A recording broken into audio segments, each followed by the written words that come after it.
Bowling Center Palembang di Kompleks Olahraga Jakabaring Palembang dijadikan lokasi pemusatan latihan nasional Timnas Bowling Indonesia sebagai persiapan menghadapi SEA Games ke-31 akhir tahun 2021 mendatang. Fasilitas lengkap dan berstandar internasional menjadi alasan PBPBI memilih Bowling Center Palembang sebagai lokasi pelatnas. Kalau mengenai JSC, saya rasa fasilitasnya cukup bagus. Mesin oilingnya dan lane lintasannya juga tidak kalah dengan Jakarta untuk JSC ini. Kemudian peralatannya juga cukup bagus. Fasilitasnya cukup bagus. Dan termasuk salah satu bowling center terbaik di Asia.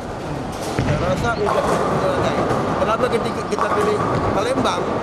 Karena kita bisa memaksimalkan konsentrasi pada saat start pertama pelatnas. Selain menjadi venue bowling terbaik di Asia, Bowling Center Palembang berpengalaman menggelar event internasional seperti Asian Games 2018 lalu. Nur Muhammad, Kompas TV, Palembang.